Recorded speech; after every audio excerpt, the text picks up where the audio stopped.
Good morning, good afternoon, good evening, wherever in the world you are. We are glad that you are with us. We wish to welcome you to the daily Bible study for the Silang Church of Christ. If you have been to our building, you know where we are. If, on the other hand, you are joining us from someplace else in the world or someplace else in the Philippines, we are located in the city of Silang, Cavite, Philippines, on Algonaldo Highway at kilometer 42. That makes us about 30 miles or 50 kilometers south of downtown Manila. We are glad that you are with us, and we hope that our study of God's Word is of benefit to you today. Yesterday, we began speaking about fasting and praying, and today we're going to take a look at some modern applications. You see, as we care for God's people today, it is an absolute necessity that we must reject the business only or business first style of ministry. It is true that useful business practices are fine, but they cannot replace ancient spiritual habits. Equipping the saints means giving them weapons that actually work against spiritual darkness. We must teach and train our people to be spiritual warriors who know how to fast and to pray. To bring this New Testament standard into our ministries today, we have to follow some practical steps. We must first engage in personal consecration before public instructions.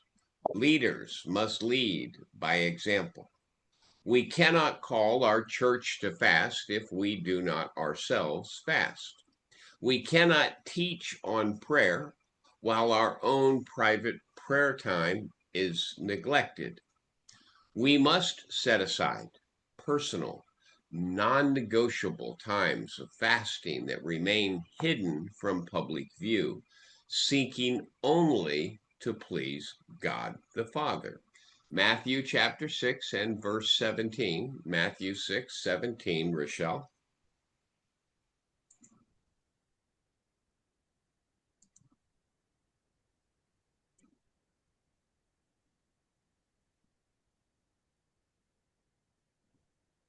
Matthew chapter 6, verse 17 reads, "But when you fast, anoint your head and wash your face."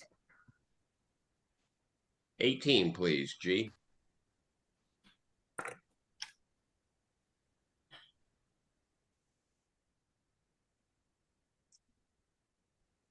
Okay, 18. That your fasting may not be seen by others, but by your Father who is in the secret, and your Father who sees in secret will reward you. Okay.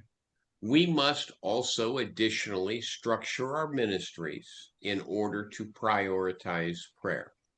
This means changing ordinary business meeting into times of worship, creating space for group fasting, and leading our people to pray specifically for leaders and global peace.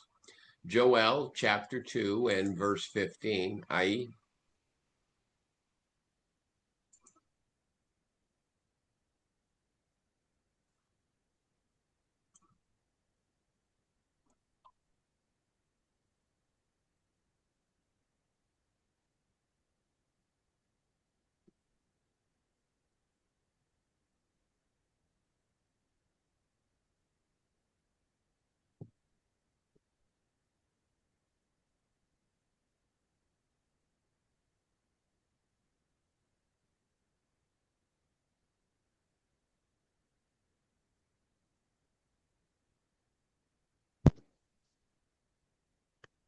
Joel chapter 2, verse 15 says, "Blow the trumpet of Zion, consecrate a fast, call a solemn assembly."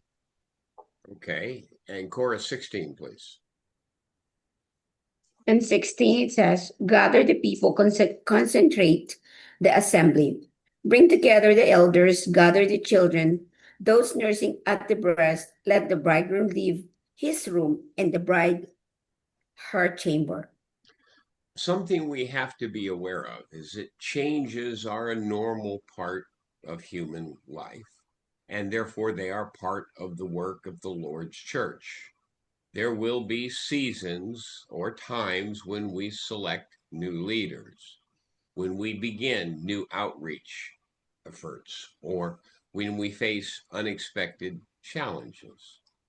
In the churches of Christ, we believe we must look to the New Testament as our only source of authority and our guide. We do not rely on human wisdom, nor do we rely on corporate business methods alone. Instead, we follow the patterns set by the first Christians. Before making any major decisions or moving through times of change, we must pause, humble ourselves, and seek God's will through prayer and fasting. The example given in the book of Acts is clear and reliable. When Paul and Barnabas established churches in new areas, they knew the importance of proper leadership.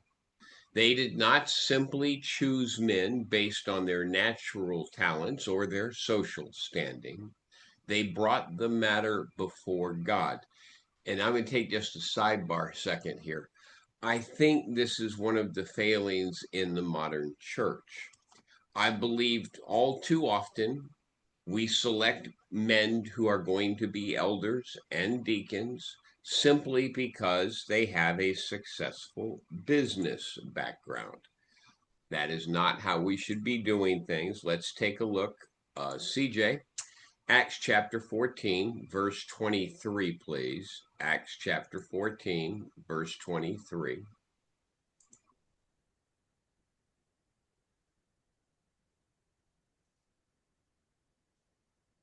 Acts chapter 14 and verse 23 reads,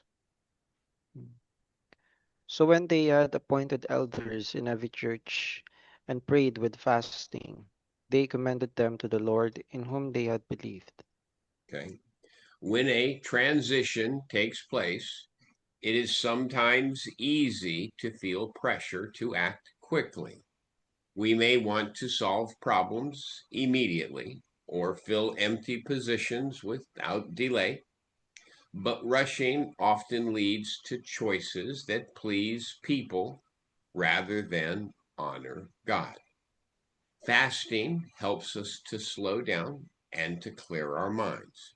It is a physical way to say, God, your guidance matters more to me than my comfort or my schedule. It reminds us that the church belongs to Him, not to us. When we wait on God in prayer and fasting, we invite His wisdom into every decision. Proverbs chapter 3 and verse 5, Eileen. Proverbs chapter 3 and verse 5. Good morning, Vanessa.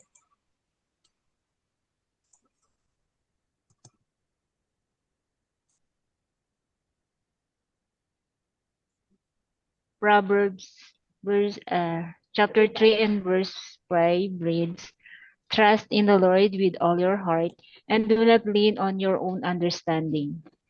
And verse 6, please, Carly.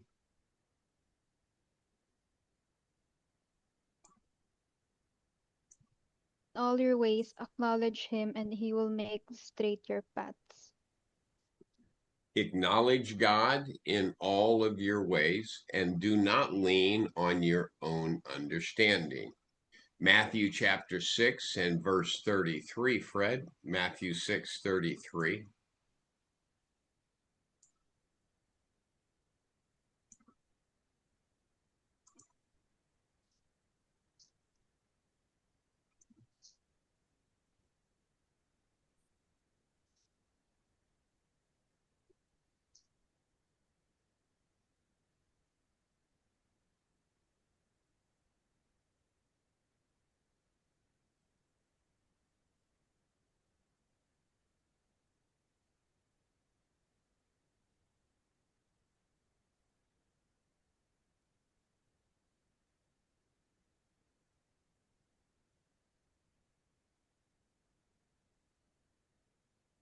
Yeah, from memory, Matthew 6:33, put the kingdom first, and all these things will be given unto you.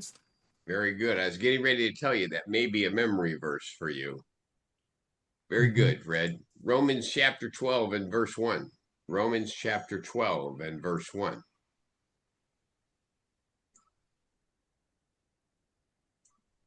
Fred, you want that one? Romans 12, verse 1. Yes, sir. Do not conform to the pattern of this world, but be transformed by the renewing of your mind. I think that's It's 12:2. Go ahead, 12:1. Yeah, that's 12:2. I'm going to turn to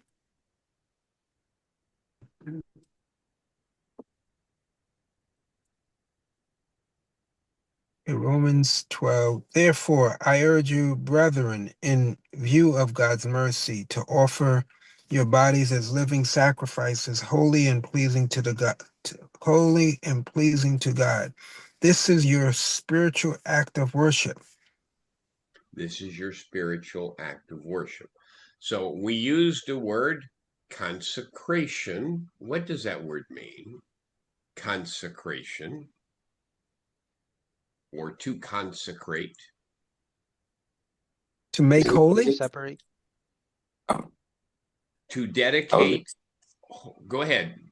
What you got? I was gonna say it's a I was gonna say from what I think or know it is to be is isolation or privacy, like isolation, dedicated isolation time or privacy. Everybody's close. Consecration is dedicating a person or an object wholly or fully to God's service. 1 Corinthians chapter 14, 1 Corinthians chapter 14 and verse 40. Francine?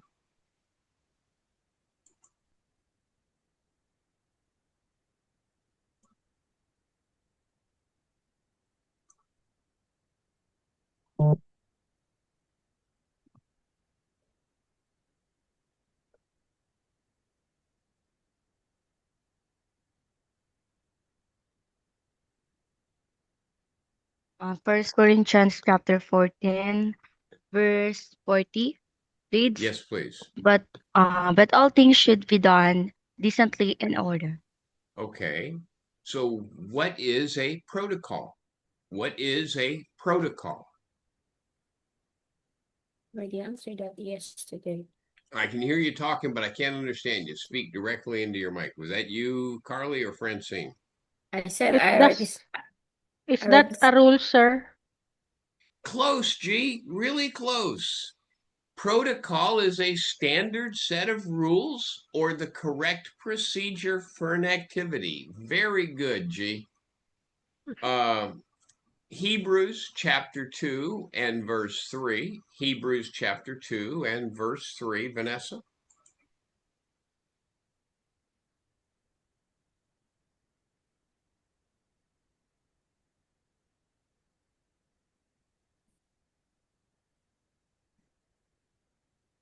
Hebrews chapter 2, verse 3 reads,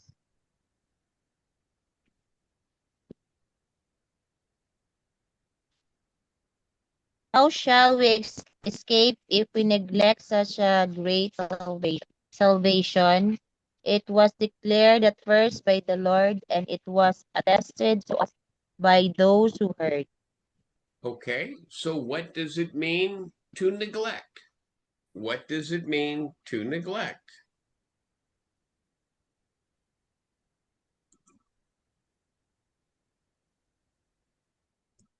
You refuse, sir? Say it again, please. Refuse? Neglect means failing to give proper care or attention to something that is important. Hebrews chapter 10 and verse 25. Justin, Hebrews chapter 10, verse 25.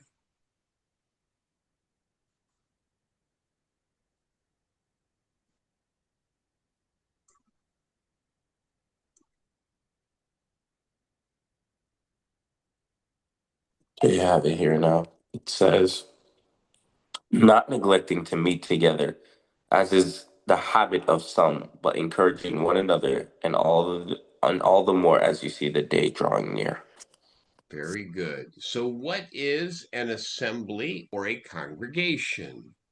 What is an assembly or a congregation? It's a I don't want to use the word gathering. I know It that's one is. word that That's could. that's exactly the word I have in here. It's a gathering. Oh, okay. I would say between like-minded individuals or people of the same objective. Okay. A assembly or gathering uh, or congregation is a gathering of people who come together to worship God. Ecclesiastes chapter 5 and verse 4.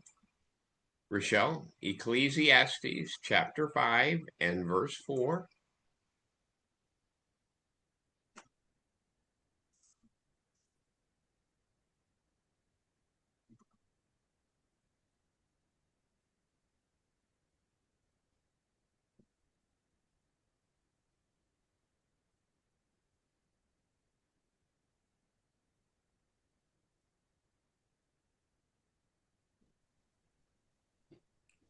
Ecclesiastes chapter 5 verse 4 reads,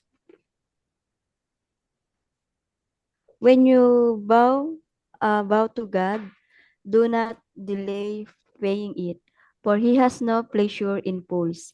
Pay what you vow. Pay what you vow.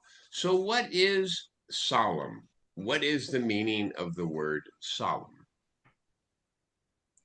Sacred. Holy, sir. CJ, I heard you, Holy. but I would just go ahead. Sacred or Holy, holy. sir. Close, G.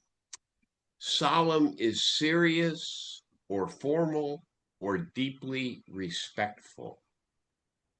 Joshua chapter 1 and verse 2, Giselle. Joshua chapter 1 and verse 2.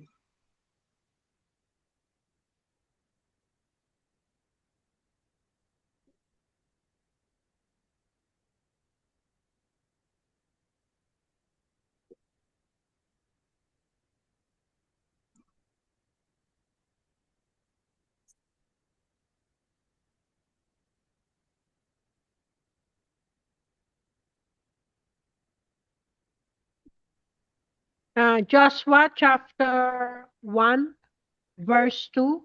Am I correct, sir? You are? Okay. Moses, my servant is dead. Now therefore arise, go over this Jordan, you and all these people into the land that I am giving to them, to the people of Israel. Okay. So, what is a transition? What is a transition?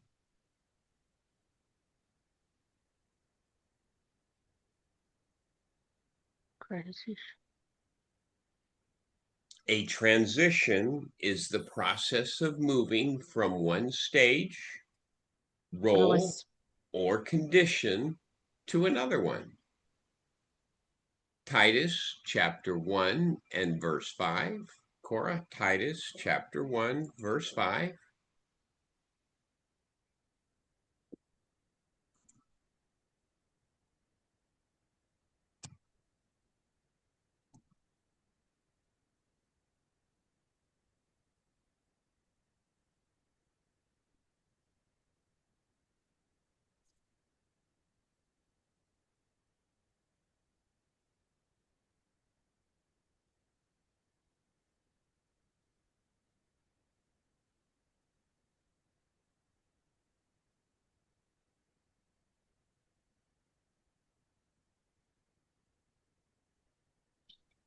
Sorry, I didn't know I was muted. The reason I left you in Greek was that you might put in order what was left unfinished and appoint elders in every town as I directed you. Okay, so what does it mean to appoint? To appoint is to assign. Say again, To sweetheart. assign someone. Close. To Very good. appoint is to assign someone or to appoint a task or to appoint someone, some person, or a duty or responsibility. Appoint is to officially choose someone for a position of responsibility. Second Timothy chapter 1 and verse 12. 2 Timothy chapter 1, verse 12. CJ? 2 Timothy chapter 1 and verse 12 reads,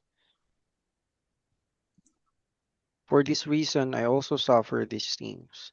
Nevertheless, I am not ashamed, for I know whom I have believed, and am persuaded that he is able to keep what I have committed to him until that day."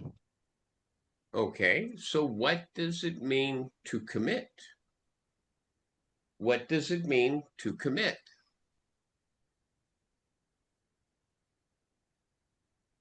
To assign yourself to something. Close. Anybody else?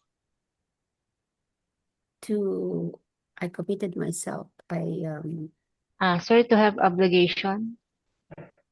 Okay, very good, Eileen. To commit is to place someone or something completely into God's care and direction. You see, true spirituality and authority and strength are never found in the public spotlight. They do not come from the praise of other people. Instead, they grow deep in quiet moments, quiet time spent alone with God. For every member, and especially those who are in leadership roles in the church, this secret place of prayer and devotion is the most important foundation of all service. This is where God shapes our character. This is where God corrects our attitudes. And this is where God gives us his power.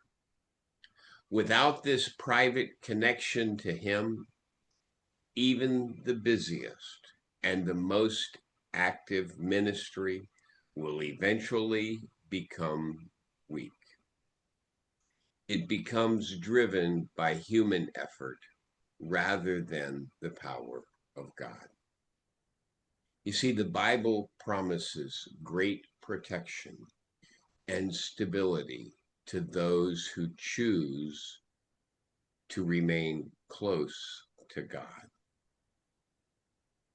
Psalm 91, verse 1. Psalm 91, verse 1. Eileen.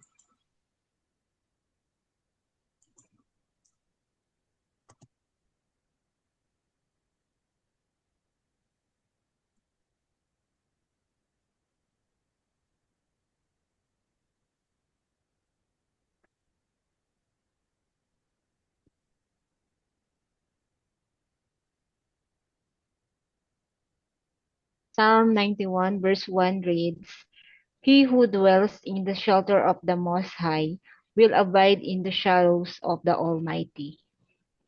You see, when we step away from the noise of meetings, plans, and our daily activities, when we give God room to speak to our hearts, when we change our focus from earthly concerns to eternal things, the Apostle Paul encourages us to keep our minds set on the right direction.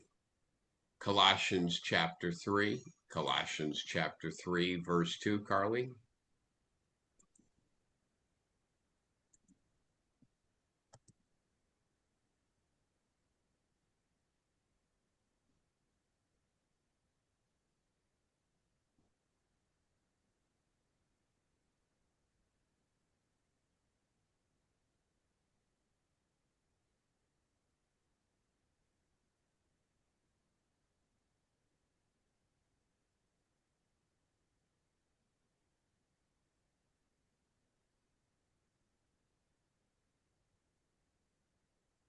Colossians chapter 3 verse 2.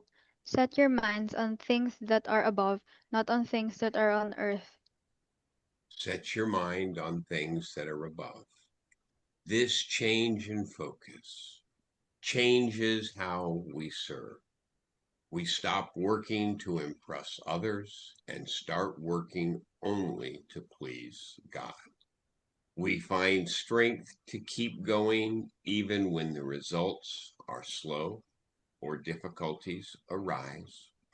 Paul wrote about the lasting value of this kind of life.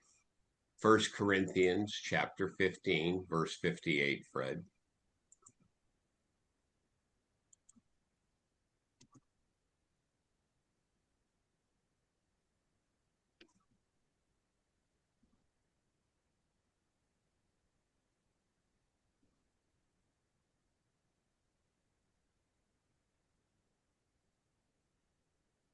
First Corinthians chapter 15, verse 58 reads, "Therefore, my dear brothers, stand firm, let nothing move you. Always give yourselves fully to the work of the Lord, because he knows that your labor in the Lord is not in vain." You see, regular fasting and prayer trains our hearts to depend on God rather than ourselves. Fasting and prayer help us to remain humble, teachable, and ready to follow his word. What happens in private always determines what happens in public. When we are anchored in our secret place with God, we develop a faith that does not shake when trials come, and they will come. This is a service that remains faithful to the end and the truth of the gospel for years to come. 2 Corinthians chapter 4 and verse 8. 2 Corinthians chapter 4 and verse 8. Francine? 2 Corinthians chapter 4, verse 8 reads, we are afflicted in every way, but not crushed, perplexed, but not driven to despair. Not driven to despair. Abandoned. So, what does it mean to be resilient? What does it mean to be resilient? Resilient.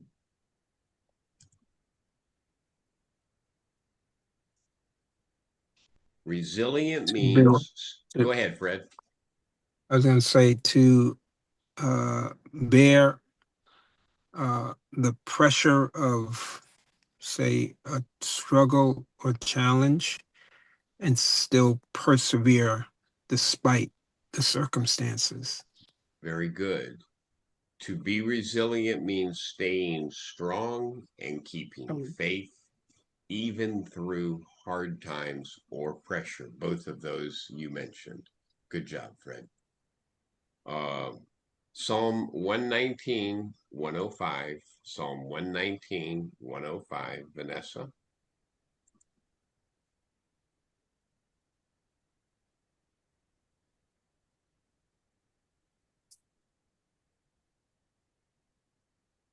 Psalm 119, 105 reads, Your word is a lamp to my feet and a light to my path. So, what does it mean to be aligned? What does it mean to be aligned? To be in the path that you are going, sir. Very good. Aligned means matching your thoughts and your plans perfectly with God's written word.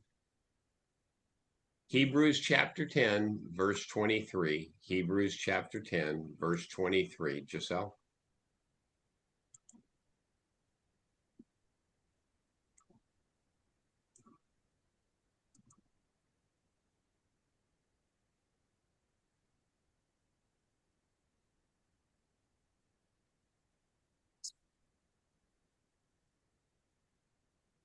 Okay, Hebrews chapter 10, verse 23. Let us hold fast the confession of our hope without wavering, for who he who promised is faithful. So what does it mean to be unwavering? What does it mean to be unwavering? Unswavering.